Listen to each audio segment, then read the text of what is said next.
जय गुरुदेव। आज का जय जय गुरुदेव।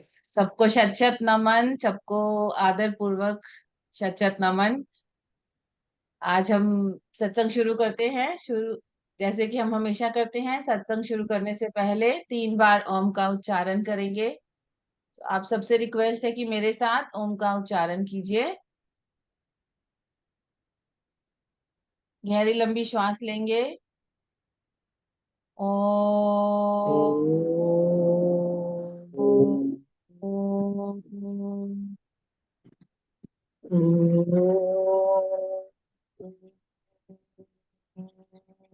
ओम।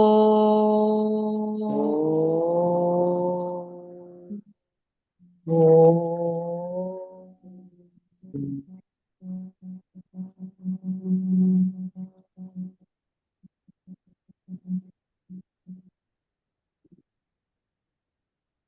जय गुरुदेव। जय गुरुदेव। जय गुरुदेव। जय जय गुरुदेव। जय गुरुदेव, सभी को जय गुरुदेव। आज का सत्संग शुरू करते हैं। अब मैं आदरणीय श्री कमल किशोर पांडे जी से कहूंगी कि आज का सत्संग शुरू करें।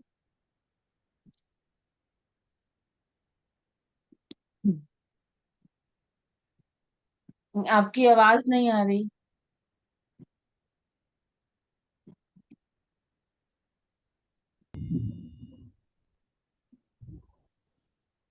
ॐ सहनौ भवतु सहनौ भुनक्तु सह वीर्यं करवावहे तेजस्विनावधीतमस्तु मा विदुषावहे।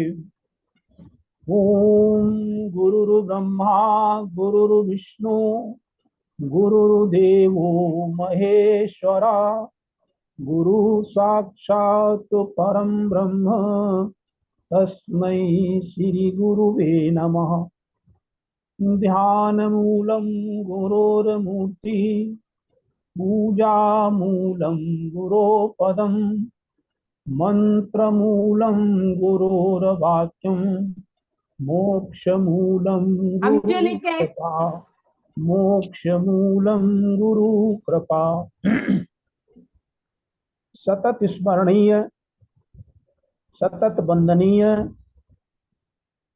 परम ब्रह्म स्वरूप श्री सद्गुरुदेव भगवान के दिव्य चरण कमलों में दंडवत प्रणाम।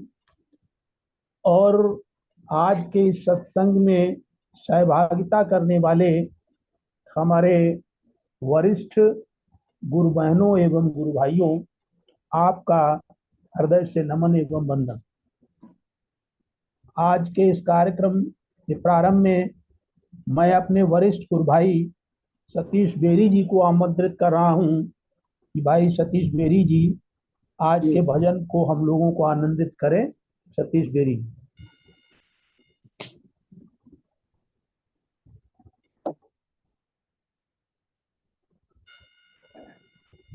वो जल्दी कर लेंगे। परम पूजनीय प्रातः स्मरणीय सद्गुरुदेव भगवान के चरणों में शत शत नमन। और सत्संग से जुड़े मेरे सभी गुरु बहन भाइयों को मेरा सादर नमन एवं अभिनंदन।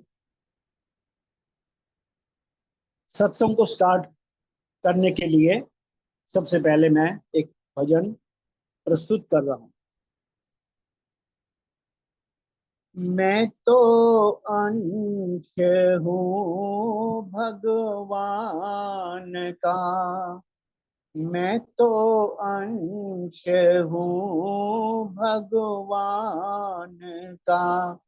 मुझे अब पता ये चल गया, भटका रहा संसार में।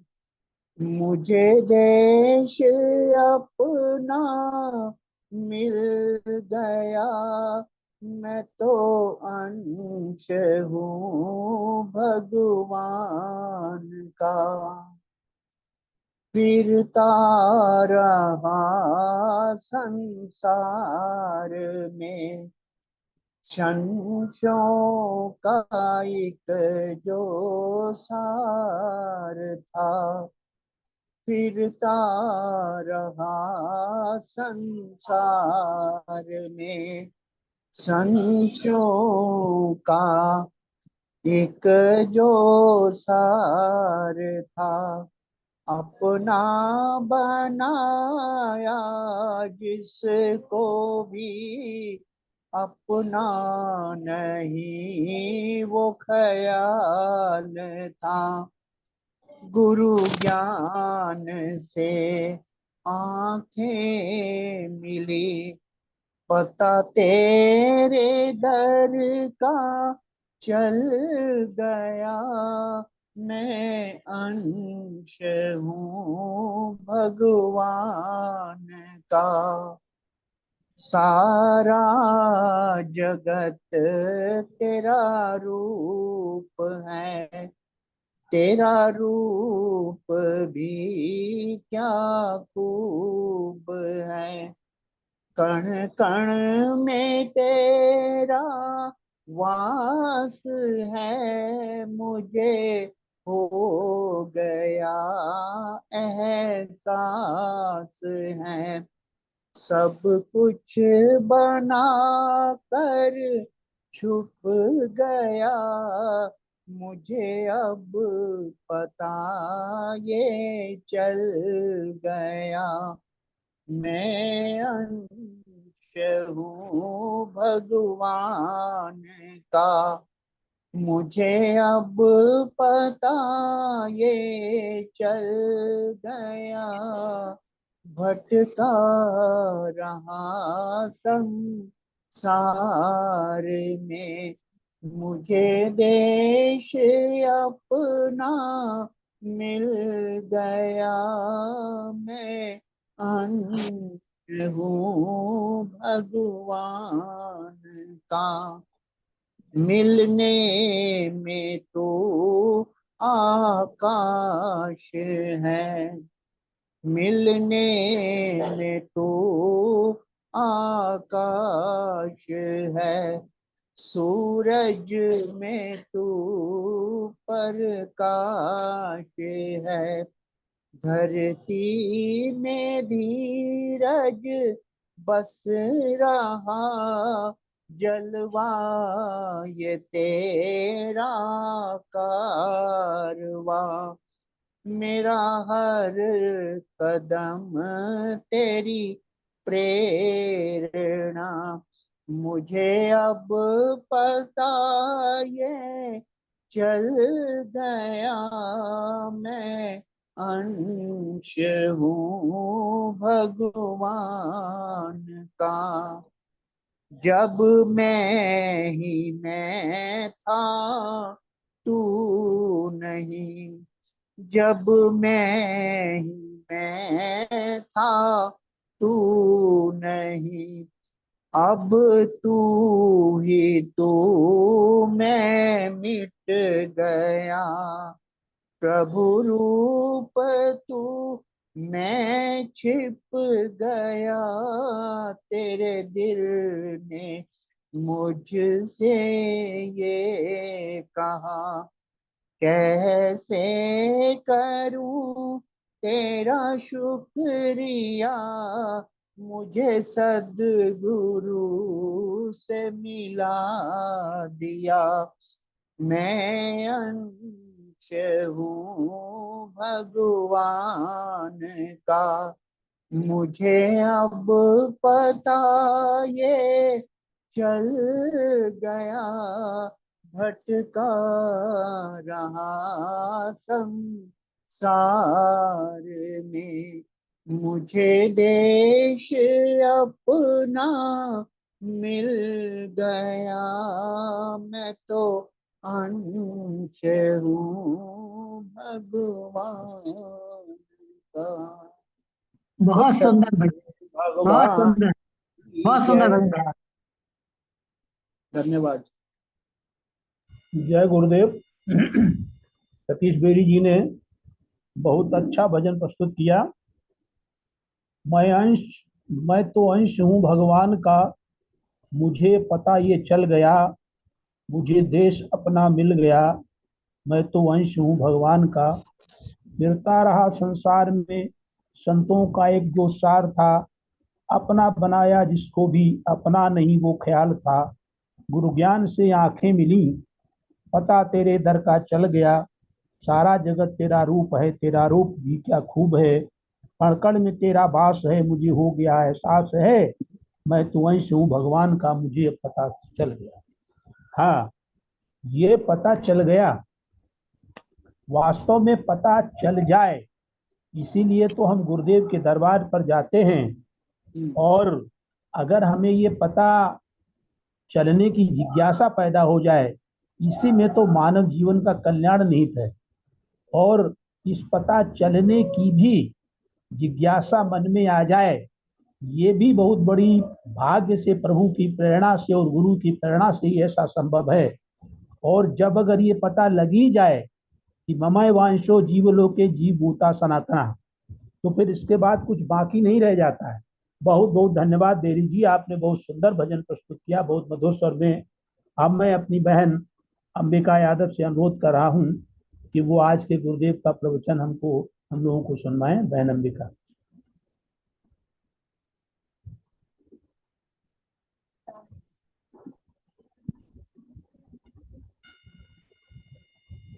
बहन आप सुन पा रही मुझे? सॉरी, मैं बोले जा रही थी, मैंने अनम्यूट नहीं किया। हाँ जी, जय अच्छा, गुरुदेव हाँ सभी। हाँ, प्रवचन आप सुनवाइए। हाँ जी, हाँ जी। आज हम गुरु भगवान की अमृतमयी वाणी से चित्रकूट प्रवचन 4 भाग 1 का श्रवण करने जा रहे हैं।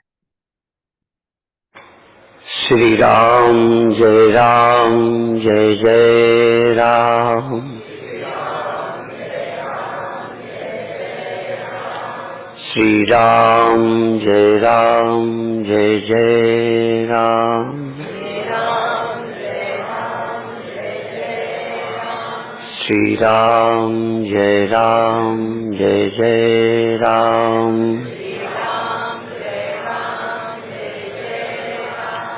सच्चिदानंद भगवान की, सनातन धर्म की। सनातन धर्म भारतीय सोच बहुत ऊंची है, इसीलिए बहुत ऊंची होने के कारण बहुत भ्रामक है। बहुत गहराई होने के कारण इसकी सच्चाई समझने में बहुत कठिनता है। बहुत विदेशी लोग हमारी सोच में कंफ्यूज्ड हैं।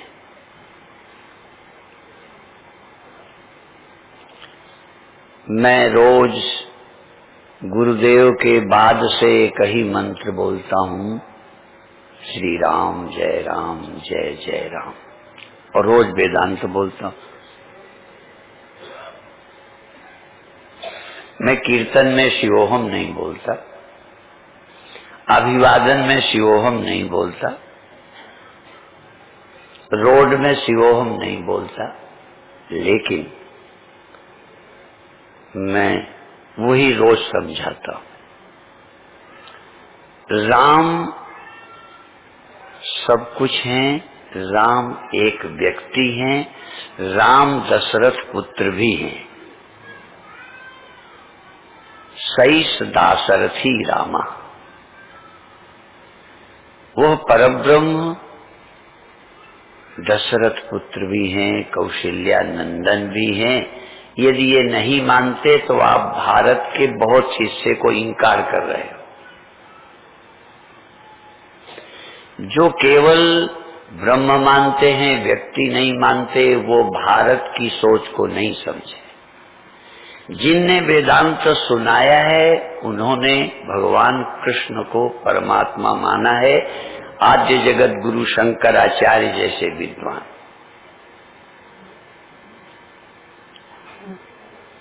ये ध्यान रखो, राम को परमात्मा नहीं मानना, इसका मतलब वेदांत से भी आप कंफ्यूज्ड हैं, भ्रमित हैं। और राम एक व्यक्ति ही है और कुछ नहीं है, ये भी एक बहुत बड़ा भ्रम है।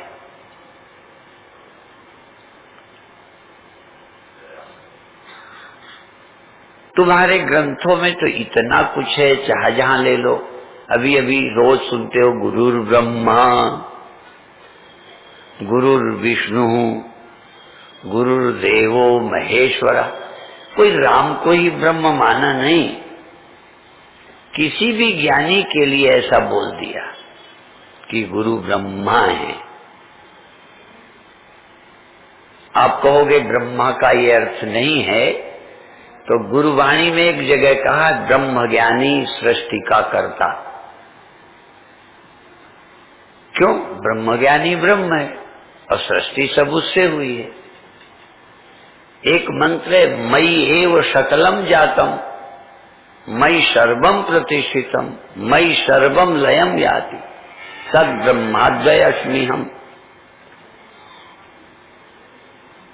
मुझसे सृष्टि हुई है, मुझ में सृष्टि है, मुझ में सृष्टि लय होती है, ऐसा अद्वय ब्रह्म मैं हूं।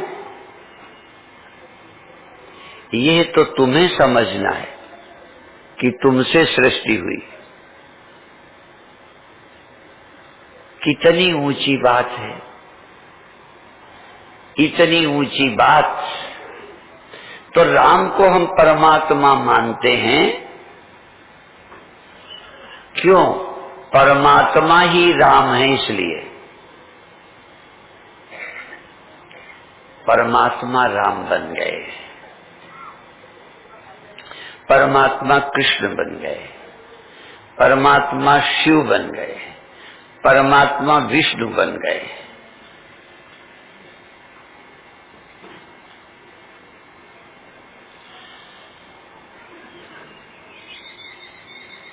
परमात्मा सब कुछ बन गए, लेकिन सब कुछ या सब कोई अपने को परमात्मा नहीं जानता। परमात्मा वो है जो अपने को सब कुछ जानता है। पेड़ अपने को परमात्मा नहीं जानता, पेड़ तो अपने को पेड़ भी नहीं जानता। उसको जानने की योग्यता ही नहीं। पशु परमात्मा को न जानना चाहता है, न उसके पास बुद्धि है। लाखों लाखों मनुष्य भी अपने विषय में कुछ सोचते नहीं हैं, अपनी इच्छाओं की पूर्ति में लगे हुए हैं।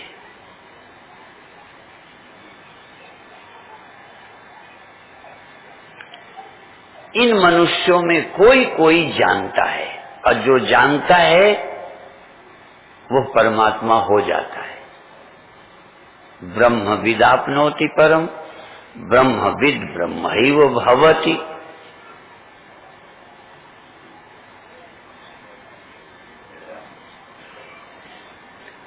अधिकतर व्यक्त को हम अलग जानते हैं, अव्यक्त को हम अलग जानते हैं, परम अव्यक्त को हम और कुछ जानते हैं, पर पूर्ण ज्ञानी परम अव्यक्त, अव्यक्त और व्यक्त एक ही को जानते हैं। परम ज्ञान साधक नहीं। साधक को बताना होगा क्षर अलग है, अक्षर अलग है, पुरुषोत्तम अलग है। तुम्हें अभी जनाना है, तुमको अभी यह जनाएंगे ये भगवान है, तुम नहीं। तुम मनुष्य हो, ये गुरु है, तुम शिष्य हो। ये मुक्त है, तुम संसारी हो। यदि तुम नहीं होते तो नहीं कहते। तुम जैसे हो तैसे भी तो कहना होगा। आज मैं इसलिए विषय उठा रहा हूं कि प्रभु राम की इसको कौन भूमि कहूं, जहां वनवास के बाद रहे हैं।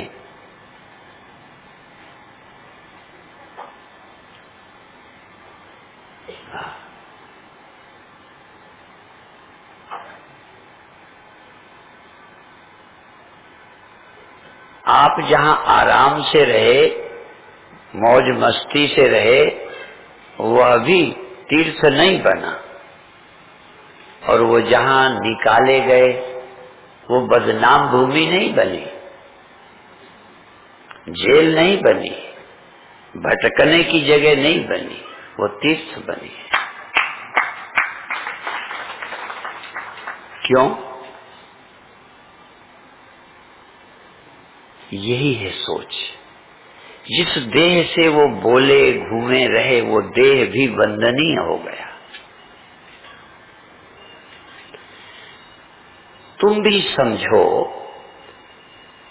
आज बैठते ही मेरे मन में जो मंत्र आया है, कश्चित धीरा, कश्चित धीरा,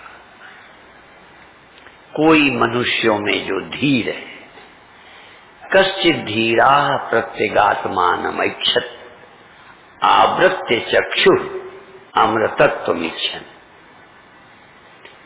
धीर, धीर कौन होता है?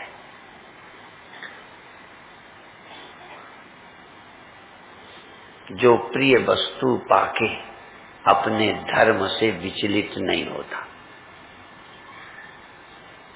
धन देखकर, स्त्री देखकर, मान पाकर भ्रमित नहीं होता, अपने मार्ग का त्याग नहीं करता, मान देकर भी आपको पद विचलित, पद भ्रष्ट किया जा सकता है, पथ भ्रष्ट।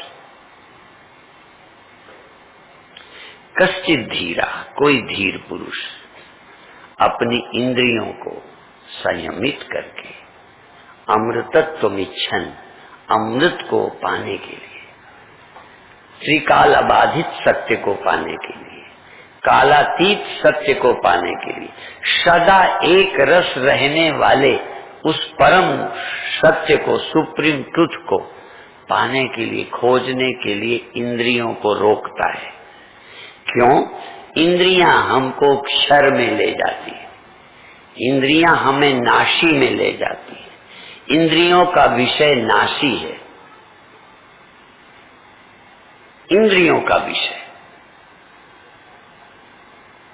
जैसे सोना, जैसे मिट्टी, मिट्टी बुद्धि का विषय है, घड़ा नेत्र का विषय, घड़ा नेत्र से दिखता है, मिट्टी अकल से, समझ से दिखती है, नाशी दिखता है आंख से, और नासी दिख जाता है आंख से, नहीं रहा। जिस नेत्र से देखा घड़ा है, उसी नेत्र से देखा अब घड़ा नहीं है। जो जिसका विषय होता है, उसके अभाव का ज्ञान भी उसी से होता है।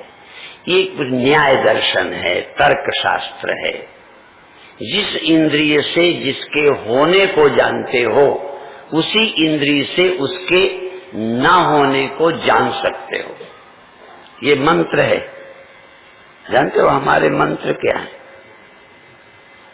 मंत्र है जिसको काटा नहीं जा सके। आप प्रकाश को आंखों से देखते हो, इस समय प्रकाश है, रात को अंधेरा है, अंधेरा का होना आंख से, तो अंधेरे का न रहना कान से जानते हो। जिस इंद्रिय से यदि सुगंध नाक से जानते हो, तो दुर्गंध कान से जानते हो। जिस घड़े का होना आंख से जानते हो, रूप को, उसके न रहने को आंख से देखते हो। इसलिए जिसके होने को इंद्रियां सबूत हो, जिसके न होने में इंद्रियां सबूत हो, वो क्षर है। अक्षर के लिए इंद्रियां सबूत नहीं है। नहीं नष्ट हुआ कौन, उसके उसके लिए आंख खुली बंद की जरूरत नहीं है। जरा विचार करिए, आपको बुद्धिगम्य बनाने के लिए फिर मैं कहता हूं, ये गांठ आपको आंख से दिखती है। यद्यपि यहाँ कपड़ा भी तुम्हें दिखेगा, ये आंख से दिख गई और आंख से दिख गई नहीं रही। एक छोटा बच्चा जिसके आंखें हों उसको ले आना, मैं पूछूंगा, वो कहेगा ये गांठ है, और उससे पूछूंगा कि अब, तो कहेगा अब नहीं है। फिर मैं पूछूंगा कपड़ा, तो बाकी जगह कहेगा कपड़ा, यहां कहेगा गांठ। अब यहां समझ के बिना कोई नहीं कह सकता कि जहां गांठ है वहां कपड़ा है।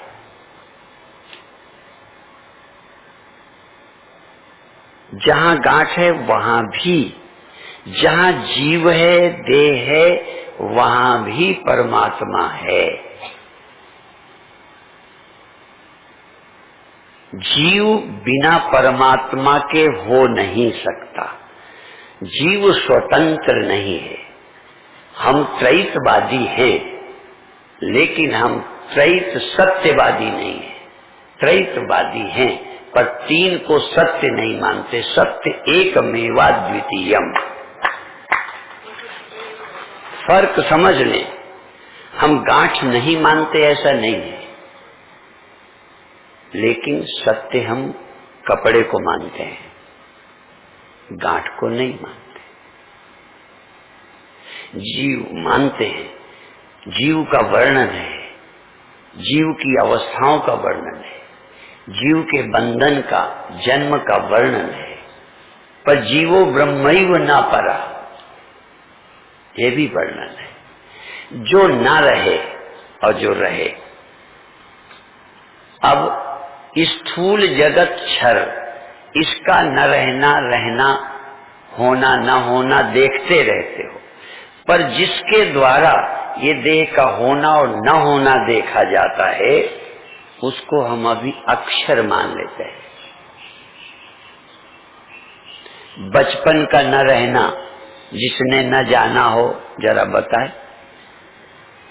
आपने अपने बचपन का न रहना, रहना देखा था ना, रहा है ना बचपन? बोलो, यदि बचपन न रहा हो तो बताइए, रहा है ना?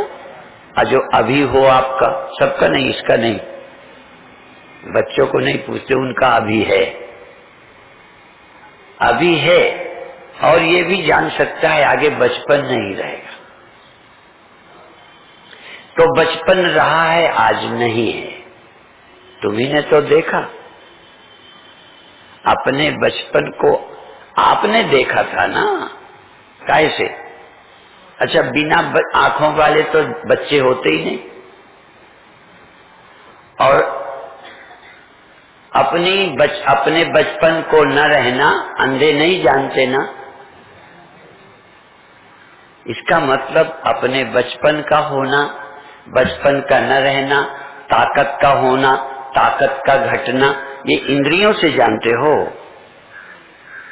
अच्छा, जागृत अवस्था का होना, फिर जागृत का न रहना, स्वप्न होना, स्वप्नों का न रहना, स्वप्नों को का होना और स्वप्नों का न रहना,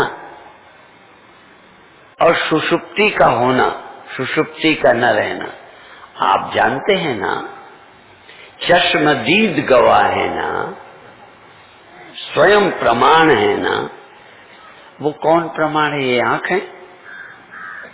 जागृत, स्वप्न, सुषुप्ति अंधों की नहीं होती, बहरों की नहीं होती।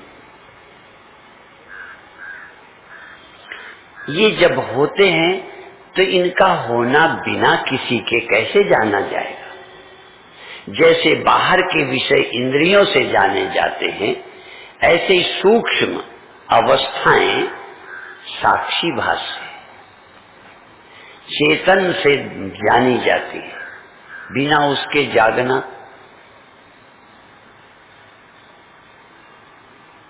अभी खुर्दबीन दूरबीन लगाइए, हटाइए, लगाइए, कुछ चीजें दिखने लगती हैं, दिखनी बंद हो जाती है। मशीन के कारण कुछ दिखने लगा, मशीन के हटाने से ना दिखने लगा, कम दिखने लगा, नेत्र के रहते। ऐसे ही साक्षी के रहते उपकरण बदला। जागृत अवस्था रही तो जगत दिखा। इस जगत के होने को हम कुछ नहीं कहते। जागृत हो जाने से जगत दिखने लगता है। जगत अपनी जगह ज्यों का त्यों है। चित्रकूट अपनी जगह, बांदा जिला सतना जिला अपनी जगह, मध्य प्रदेश उत्तर प्रदेश अपनी जगह, पूरा देश विदेश विश्व अपनी जगह। सिर्फ जागृत अवस्था नहीं तो जगत आपको नहीं दिखता। ये नियम सब जाति मजहबों पर लागू है। इसलिए अध्यात्म एक ऐसी विद्या है जो रिलीजन से ऊपर है। ये किसी रिलीजन की मोहताज नहीं है। और यदि रिलीजन ने किसी को अंधा नहीं बनाया, ब्लाइंड फेथ नहीं दिया, यदि रिलीजन ने आंखें खत्म नहीं की, बंद नहीं की, आंखें यदि खुली हैं, कौन सी आंखें? समझ। तो हर रिलीजन वाला देख सकता है, हर रिलीजन वाला देख सकता है कि जागृत में ही जगत दिखता है। इसलिए जागृत में दिखने के कारण इस जगत का नाम जागृत जगत है। इसको जागृत का जगत क्यों बोलते हैं? मेरे गुरुदेव बोलते थे जगत है जागृत का स्वप्न। जब तक जागृत है तब तक ये जगत दिखता है। होता है नहीं होता हम नहीं कहते, दिखता है। और जैसे का तैसा भौतिक दृष्टि से बना रहने पर जागृत अवस्था जाती है तो जगत की प्रतीति खो जाती है। चित्रकूट कहीं नहीं जाता, विश्व कहीं नहीं जाता, जागृत अवस्था गई, जगत की प्रतीति गई। तुम जागृत में भी रहे, क्योंकि जागृत द्वारा, जैसे इस आंख को बंद करके तुम्हें मैंने देखा, ठीक है, दाईं आंख बंद कर ली, अब बाईं से मैं तुम्हें देख रहा हूं, ठीक है ना। अब बाईं बंद कर ली, देख रहा, आंखें बदली कि मैं?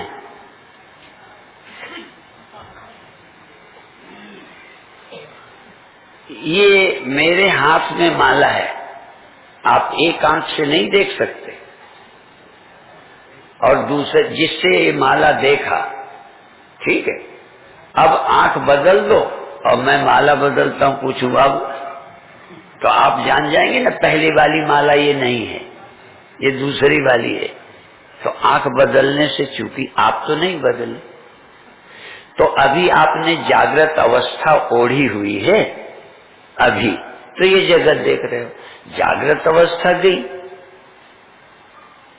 जागृत जगत गया मैं नहीं बोलता। कई बार बड़ा कंफ्यूजन होता है। जागृत अवस्था खत्म हुई तो जगत दिखना बंद हुआ। जागृत आ गई तो जगत दिखने लगा। जगत आ गया मैं नहीं कहता, जगत चला गया नहीं कहता। और जागृत कोई परमानेंट नहीं रख सकता। जगत तो कम से कम जब से तुम्हारा देह चित्रकूट है, दिल्ली है, भारत है, विश्व है, पर जागृत अवस्था प्रतिदिन चली जाती है। और जागृत अवस्था की जगह अंतःकरण बाहर को था, स्थूल के साथ था, वो इसको छोड़ गया। जागृत अवस्था छोड़ गई जगत को, वो स्वप्न देखने लगा।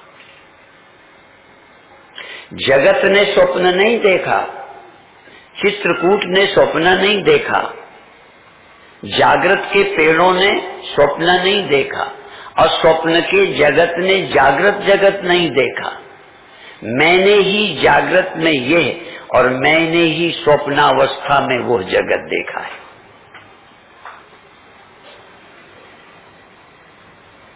मैं कौन हूं?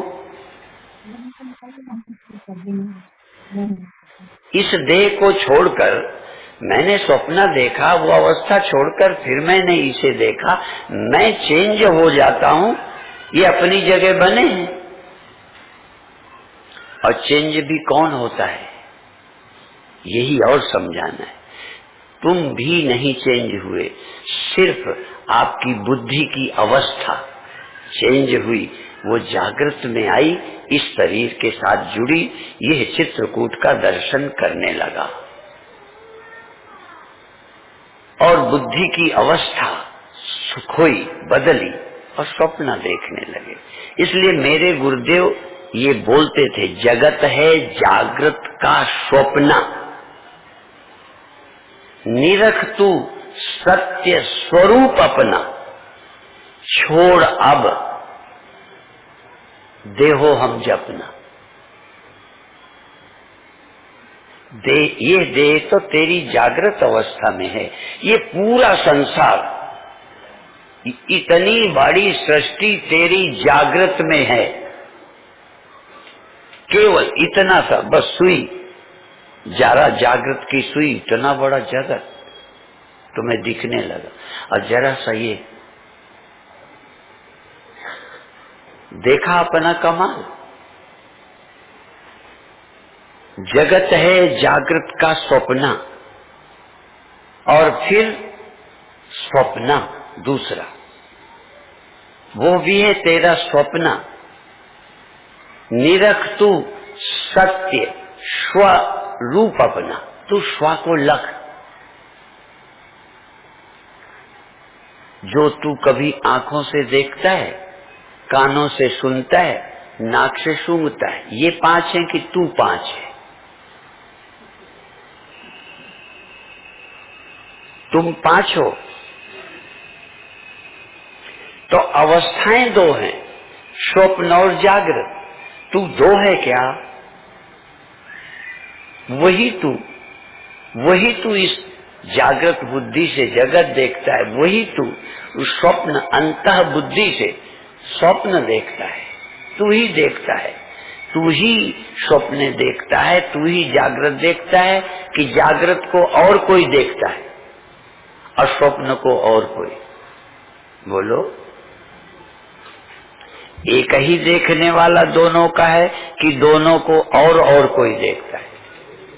हाँ, एक में दूरबीन लगाता है, एक में खुर्दबीन लगाता है, एक में बहिष्प्रज्ञ हो जाता है, एक में अंतः प्रज्ञ हो जाता है। प्रज्ञा बहिर्मुख और अंतर्मुख होती है।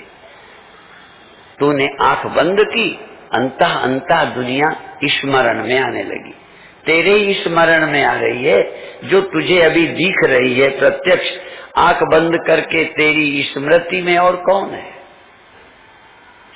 स्मृति और प्रत्यक्ष दोनों एक को है कि दो को? जिसको प्रत्यक्ष है उसी को स्मृति है। इसलिए भगवान कृष्ण 15वें अध्याय में बोलते हैं, मत्तः स्मृतिर ज्ञान, ज्ञान और स्मृति, प्रत्यक्ष और स्वप्न, जागृत और स्वप्न दोनों तुझे ही होते हैं। भगवान कहते हैं मुझे होते हैं, मुझसे जागृत स्वप्न। जय गुरुदेव। जय गुरुदेव, जय गुरुदेव। आज गुरुदेव ने सबसे पहले तो कहा है कि सनातन धर्म या भारतीय सोच, आप म्यूट हो गए हैं। ठीक है, म्यूट है, आवाज आ रही? हाँ जी, आवाज। तो सनातन धर्म बहुत भारतीय सोच ऊंची है, और इसीलिए सनातन धर्म को ही हम ये मानते हैं कि और तो धर्म पंथ जो है वो बनाए हुए हैं मानवों के, लेकिन हमारा सनातन धर्म जो है वो प्रभु से निर्मित है, यानी वहीं से हम लोगों के ऋषि मुनि उसी का पालन करते आए हैं। विषय बहुत लंबा हो जाएगा। मैं ये कहना चाहता हूँ कि गुरुदेव कहते हैं कि राम सब कुछ हैं, राम एक व्यक्ति है, राम दशरथ पुत्र भी है, वो राम दशरथ पुत्र और कौशल्या नंदन भी है। जो केवल ब्रह्म मानते हैं, व्यक्ति नहीं मानते, वो भारत की सोच को नहीं समझे।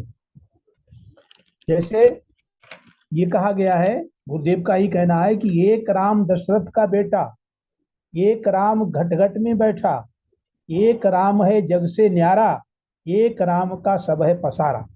यानी वो एक ही राम है, और वो व्यक्ति भी है और वो परमात्मा भी है। ग्रंथ में मैं कह रहा हूं कि गुरुदेव ने कहा कि जिन्होंने वेदांत सुनाया है, क्योंकि लोग कहते हैं वेदांत में और भगवान में, भक्ति और वेदांत में बड़ा अंतर है, लेकिन नहीं। गुरुदेव कहते हैं कि जिन्होंने वेदांत सुनाया, उन्होंने भगवान कृष्ण को परमात्मा माना है।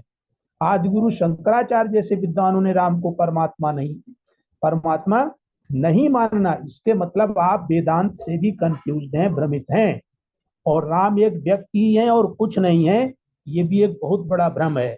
इन्हीं शब्दों के साथ मैं आज यह व्यक्ति के लिए अपनी विद्वान वरिष्ठ गुरु बहन स्नेहलता व्यास को आमंत्रित कर रहा हूँ कि बहन स्नेहलता व्यास आज अपनी अभिव्यक्ति दें।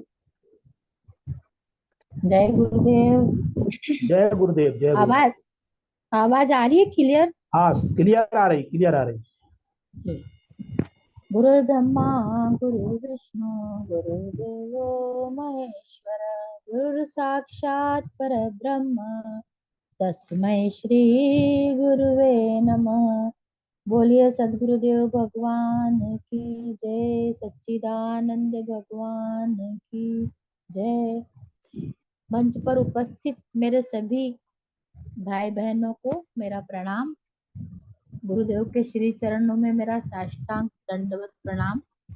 आज गुरुदेव भगवान ने सनातन धर्म की महिमा बताई है कि हमारा धर्म कितना ऊंचा है।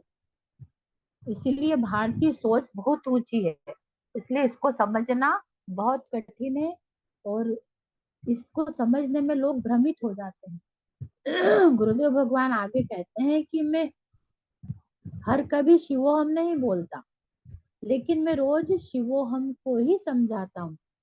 मैं रोज वेदांत की ही बात करता हूँ कि राम का दृष्टांत दिया गुरुदेव भगवान ने कि राम परब्रह्म भी है और दशरथ पुत्र भी है, यानी राम एक व्यक्ति भी है और राम ही सब कुछ है। जैसे अभी भाई साहब ने कहा कि एक राम दशरथ का बेटा, एक राम घर घर में लेटा, एक राम का सकल पसारा और एक राम सब जग से न्यारा। यानी है एक ही तत्व, वही राम के रूप में है, वही हमारे अंदर आत्मा के रूप में बैठा हुआ है और वही सर्वत्र है, सब में वही है। यदि ऐसा हम नहीं मानते हैं तो अभी हमने पूरा वेदांत को समझा ही नहीं, भारत की सोच को हमने समझा ही नहीं। आदि शंकराचार्य जी जैसे वेदांती विद्वान थे वो महान, फिर भी उन्होंने भगवान कृष्ण को परमात्मा माना। राम को परब्रह्म नहीं मानना यानी अभी वेदांत से हम भ्रमित है।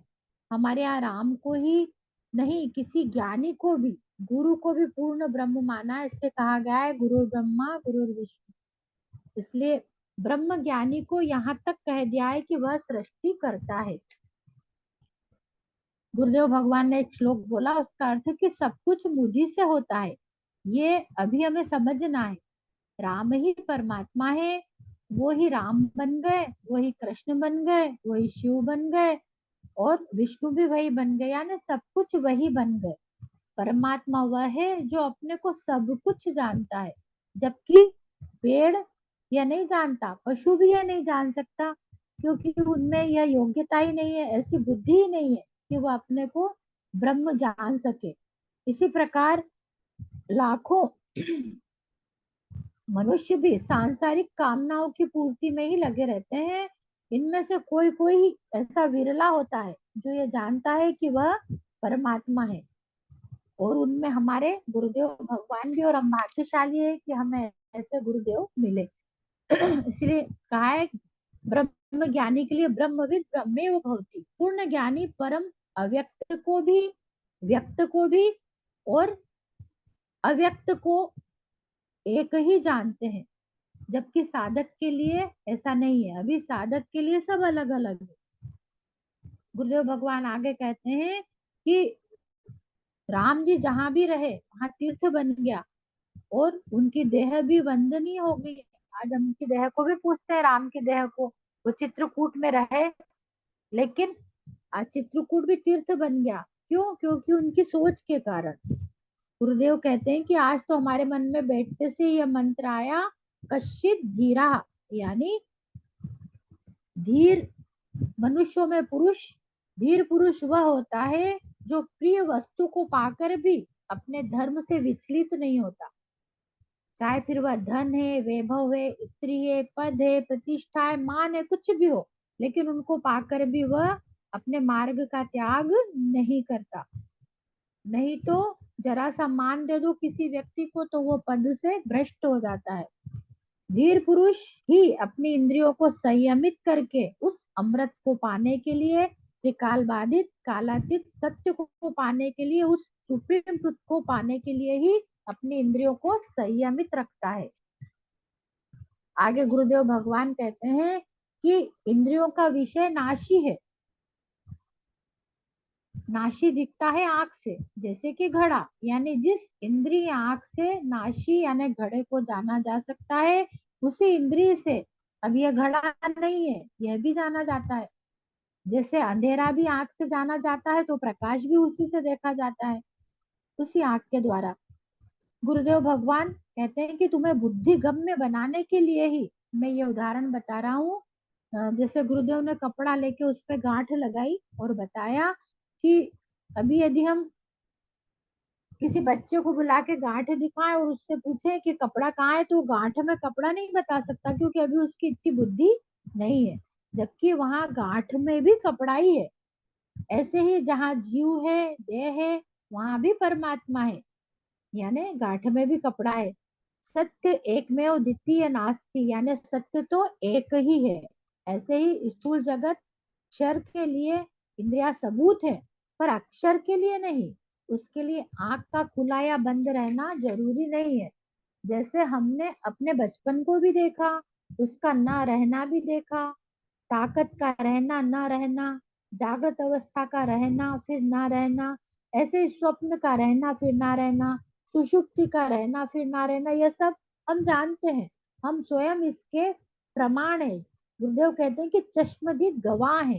ये सब अवस्थाएं अंधे और बहरों की भी होती है। ऐसा नहीं कि अब उनके वो देख नहीं सकते, सुन नहीं सकते, लेकिन उनको भी इन सब चीजों का आभास होता है, क्योंकि बाहर के विषय के लिए इंद्रिया जरूरी है, पर सूक्ष्म अवस्थाएं साक्षी भाष्य है, ये चेतन के द्वारा ही जानी जाती है। जैसे गुरुदेव कहते हैं कि अभी मशीन से, दूरबीन से और खुर्दबीन से दूर का भी दिखता है, दूर की चीजें भी दिखती है, पास की भी दिखती है, और कभी कभी कुछ नहीं भी दिखता है। ऐसे ही साक्षी के रहते उपकरण बदला, जागृत के रहते जगत दिखा। जगत अपनी जगह जो का त्यों रहता है, यानी पूरे देश सब अपनी अपनी जगह पर है, पर यदि जागृत अवस्था नहीं होगी तो ये हमें दिखाई नहीं देंगे। ये नियम है, और ये नियम सब मजहबों जाति पर लागू होते हैं। इसलिए अध्यात्म एक ऐसी विद्या है जो रिलीजन धर्म से ऊपर है। ये किसी की भी मोहताज नहीं है। आंखें समझ वाली खुली हो तो हर रिलीजन वाला देख सकता है कि जागृत में ही जगत दिखता है, सुषुप्ति में नहीं दिखता, स्वप्न में नहीं दिखता। इसीलिए इसे जागृत का जगत कहते हैं। दादा गुरु भगवान कहते थे कि जगत है जागृत का सपना। जब तक जागृत तब तक ही जगत दिखता है। जागृत अवस्था सदा नहीं रहती। जागृत अवस्था के जाने पर जगत की प्रतीति खो जाती है, यानी विश्व कहीं नहीं जाता। जागृत अवस्था के जाने के कारण ही जगत की प्रतीति होना बंद हो जाती है। गुरुदेव आंख का उदाहरण देकर समझाते हैं कि जो बाई आंख से दिखता है वही हमें दाई आंख से भी दिखता है, क्योंकि हम नहीं बदलते। आंखें भले ही बदल जाए, लेकिन जो चेतन है वह कभी बदलता नहीं है। ऐसे ही हमने जागृत अवस्था ओढ़ी हुई है तो यह जगत देख रहे हैं, जागृत अवस्था गई तो जगत भी दिखना बंद हो गया। पर इसका मतलब ये नहीं कि जगत नहीं रहा, जगत तो है। जागृत तो कोई परमानेंट जागृत को नहीं रख सकता, जबकि जगत तो रहता है। जागृत अवस्था प्रतिदिन चली जाती है, आ जाती है। ऐसे ही यह अंतःकरण जागृत अवस्था में था तो जगत देख रहा था, और जागृत अवस्था गई तो यह स्वप्न देखने लगा। जगत ने स्वप्न नहीं देखा, जागृत के पेड़ों ने स्वप्न को नहीं देखा। ऐसे ही स्वप्न के जगत के दृश्यों को जागृत ने नहीं देखा। फिर किसने देखा? मैंने ही जागृत अवस्था में ये देखा और स्वप्न में वो जगत देखा। मैं कौन हूँ? यानी मैंने ही तो देखा, जागृत का भी मैंने देखा, स्वप्न का भी मैंने देखा, क्योंकि मेरे में चेंज नहीं होता।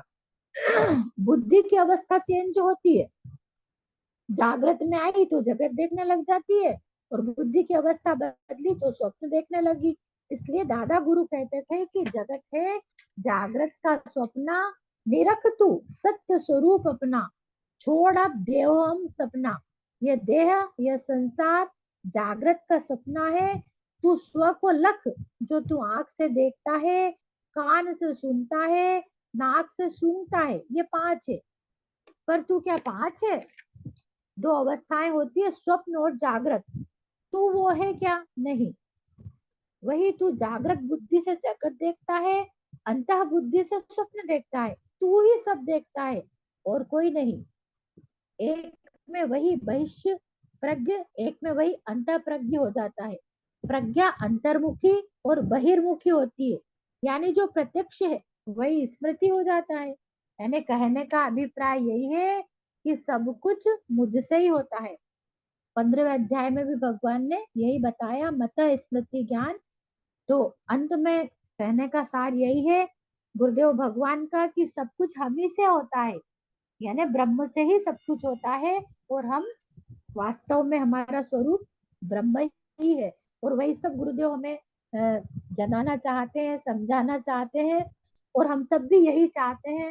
यही सब हम सबका प्रयास चल रहा है। इतना कहकर मैं अपनी वाणी को विराम देती हूँ। जय गुरुदेव। जय गुरुदेव, जय गुरुदेव। विश्वलता बहन, आपने बहुत अच्छी अभिव्यक्ति दी और बहुत कुछ स्पष्ट किया कि जागृत अवस्था, जागृत जगत का सपना, और स्वप्नावस्था और सुषुप्ति, इसमें आपने समझाया। बहुत बहुत धन्यवाद आपको। अब मैं बहन राज को आमंत्रित कर रहा हूँ, जब समय है तो बहन राज अपने सूत्र हम लोगों को बताएं और समापन करें। बहन राज।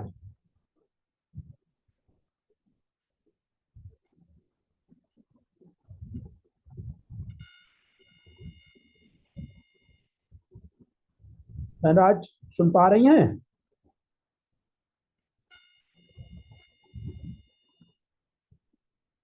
बहन हम हैं? ये म्यूट ही है, मैंने इनको बोला अनम्यूट। है आप अनम्यूट।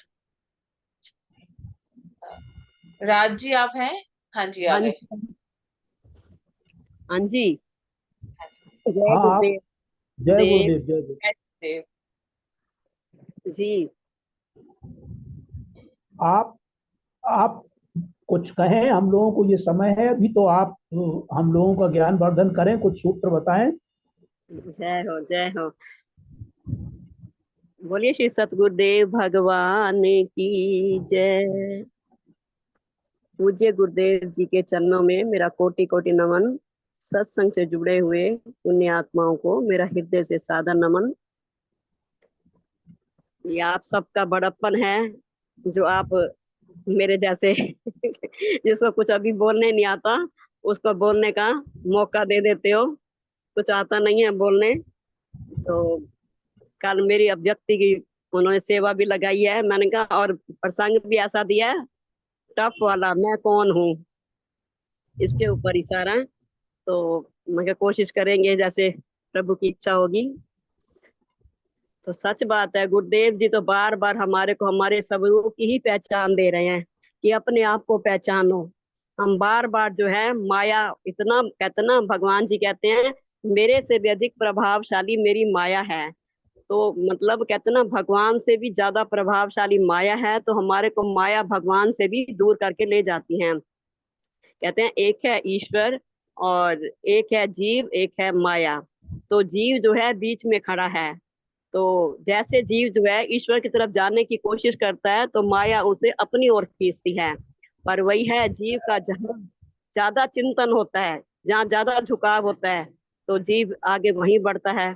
हम देखो, आप सारे प्यारे प्यारे बैठे हो, तो मतलब जिनको सत्संग की रुचि है, तो देखो सत्संग की तरफ खिंचा चला आता है। और जिनको माया की रुचि है, तो उसको कितना भी कोई कहे कि सत्संग में चलो, सत्संग में चलो, चलो गुरुदेव जी आए हैं, चलो दर्शन करने चले, लेकिन उन्हें माया का संग इतना प्रिय लगता है, तो वो जो है कहते ना सतोगुण, रजोगुण और तमोगुण, ये तीनों गुण जो है सबके अंदर विद्यमान रहते हैं। किसी में सतोगुण की अधिकता है, किसी में रजोगुण की है, किसी में तमोगुण की है। तो ये भी हमारे पिछले कर्मों के अनुसार हमें स्वभाव मिलता है। गुण तो सबके अंदर है, और मतलब कोई भी ऐसा नहीं है जिसमें केवल सतोगुण ही हो, और कोई ऐसा नहीं जिसमें रजोगुण ही हो। ये तीनों गुणों का प्रभाव तो रहता ही रहता है। लेकिन जो संत महात्मा हैं, जो पूर्ण गुरुदेव हैं, वो त्रिगुणातीत रहते हैं, है ना। जैसे कहते हैं जागृत, स्वप्न, सुषुप्ति और तुरीयातीत अवस्था, अवस्थाएं भी हमारी 4 हैं। तो वो हमेशा जो है अपने स्वरूप में रहते हैं। तो गुरुदेव हमारे को भी बार बार यही जागृति दे रहे हैं कि अपने आप को पहचानो। वो बार बार कहते हैं जिस आनंद में हम रहते हैं, वो हमारे को भी वही चाहते हैं। लेकिन हम जो है बार बार माया का इतना प्रभाव होता है, इतना मतलब सच बात है, ये गुण जो है ये भी हमें घसीट के ले जाते हैं। कहते ना ये मन बड़ा चंचल है, कैसे तेरा भजन करूं, जितना इसे समझाऊं उतना ही मचल जाए। ये मन हमारा इतना चंचल है, हम जितना कोशिश करते हैं प्रभु की तरफ जाने की, लेकिन फिर हमें ये माया में घसीट के ले जाता है। इसलिए हमने अपने पूरे सतगुरु प्यारे से कृपा मांगनी है, उनसे ही प्रार्थना करनी है, हे मेरे सतगुरु, ऐसी मुझ पे कृपा करो कि मेरा मन कभी डोले नहीं।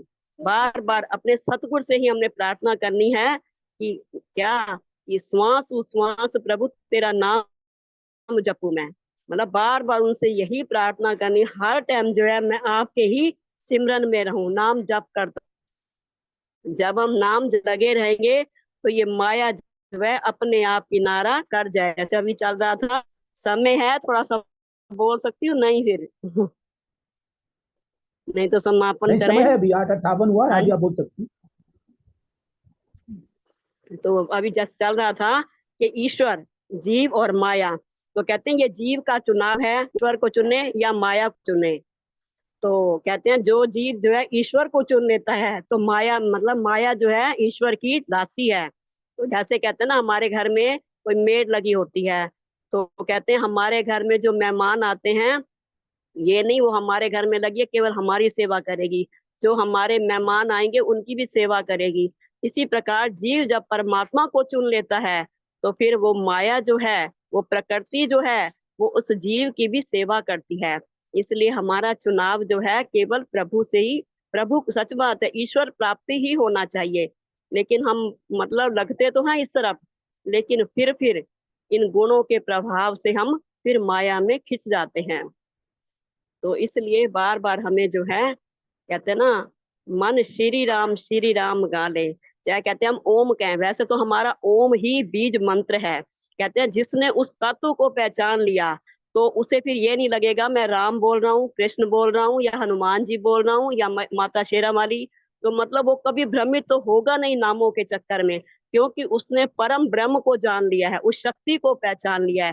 कहते हैं इक्को माई जगत विहाई, 3 चेले परवान। तो कहते हैं ब्रह्मा विष्णु महेश भी उस शक्ति से जो है जगत की, कहते हैं ना ब्रह्मा जी ने क्या उस शक्ति से जो है जगत की रचना करी है, विष्णु जी उस शक्ति से ही जगत की पालना कर रहे हैं, और भगवान शिव शंकर उस शक्ति से ही जो है जगत का संहार करते हैं। तो सबसे पहले क्या, एक शक्ति और एक ब्रह्म, ये दो ही हैं, पुरुष और प्रकृति, है ना। तो शक्ति और शक्तिमान है यही दो, इसके बिना कहते हैं राधा जो है कृष्ण के बिना अधूरी, और कृष्ण राधा के बिना। शक्ति जो है मेन है, इक्को माई जगत विहाई, 3 चेले परवान। इनको जो है चेले, चेले का है ब्रह्मा विष्णु महेश को भी, कहते हैं ना पूजा करे संसार माँ तेरी पूजा करे, तेनु पूजन ब्रह्मा जी आए। तो मतलब यानी कि शक्ति को सभी ने पूजा है। तो शक्ति की हम कहते हैं, एक बार क्या गुरु शंकराचार्य जी थे, वो कहते थे कि मैं शक्ति की उपासना नहीं करता हूँ, मैं तो केवल ब्रह्म को मानता हूँ। तो मैया ने अपना चमत्कार दिखाया उनको भी। कहते हैं एक बार उन्हें लूज मोशन हो गए, तो क्या हुआ, उनके शरीर में बिल्कुल शक्ति ही नहीं रही, वो कोई कार्य कर ही नहीं पाए। तो उन्हें कहा देखो ये शरीर के अंदर शक्ति ही है मेन। तो उन्हें भी शक्ति को मानना पड़ा, मतलब शक्ति और शक्तिमान, है ना। जैसे कहते हैं ना राधा शक्ति, आलादनी शक्ति है ना भगवान की, और कृष्ण परम ब्रह्म। तो कहने का मतलब ये है कि हमें कभी भी मतलब नामों, कहते हैं ईश्वर एक है, उसके नाम अनेक हैं, कभी हमें भ्रमित नहीं होना चाहिए। कहते हैं विष्णु भगवान, कहना इन्होंने 24 अवतार धारण किए हैं समय की मांग के अनुसार। कभी कहते हैं ना, कभी राम बन के, कभी श्याम बन के चले आना प्रभु जी चले आना। तो मतलब यही बने हैं, लेकिन हम भ्रमित हो जाते हैं। जैसे अभी बताते हैं गुरुदेव जी भी, एक राम दशरथ का बेटा, एक राम घट घट में बैठा, एक राम का सगल पसारा, एक राम त्रिभुवन से न्यारा। तो एक राम, जो मतलब एक राम दशरथ का बेटा, कहते हैं ना ये दशरथ का बेटा भी कैसे, कहते हैं वो तो राजकुमार कहलाते ना। कहते हैं देखो इनको भी वनवास मिला, तभी जो है आज हम कह रहे हैं भगवान श्री रामचंद्र भगवान की जय। उन्होंने तत्व को पहचाना, है ना। आए वो मनुष्य का चोला लेके, लेकिन उन्होंने तत्व को पहचाना, है ना। तो अपने ब्रह्म स्वरूप में रहे, मानव का चोला लिया उन्होंने, बिल्कुल हमारी तरह मानवीय लीला भी करी, लेकिन अपने तत्व में स्वरूप में टिक के, मतलब सब कुछ करते हुए भी अपने स्वरूप में स्थित रहे। तो कभी भ्रमित नहीं हुए। तो हमें भी जगत में रहते हुए भी, हमें भी जग में कैसे रहना है, जैसे जल में कमल का फूल रहे। तो हमें हमेशा अपने स्वरूप में स्थित होके रहना है। और संसार का कार्य तो फिर अपने आप, कहते हैं ना, मतलब क्या होता है, कर से कर्म करो विधि नाना, मन राखो जहाँ कृपा निधाना। तो साधना तो मन से ही करनी है, मन को ही लगाना है। तो ज्यादा ना कहते हुए समय बहुत हो जाएगा फिर। बोलो ठीक है। श्री सत्य भगवान आप की जय। अब आप समापन कीजिएगा। हाँ जी, हाँ जी। गुरुर्ब्रह्मा गुरुर्विष्णु गुरुर्देवो महेश्वरा, गुरुर्साक्षात् परम ब्रह्म तस्मै श्री गुरुवे नमः। ध्यान मूलम गुरुर्मूर्ति, पूजा मूलम गुरुपदम, मंत्र मूलम गुरुर्वाक्यम, मोक्ष मूलम गुरु कृपा। ओम पूर्णमदा पूर्णमिदं पूर्णात् पूर्णमुदच्यते, पूर्णस्य पूर्णमादाय पूर्णमेवावशिष्यते। ओम शांति शांति शांति। ओम। बोले श्री सतगुरुदेव भगवान की जय। जय। जय आज के धार्मिक आनंद की जय। जय। जय। जय नमो नमो गुरुदेव। नारायण। नारायण। नमो नारायण। नमो नारायण। नमो नमो नारायण। नारायण। नमस्कार।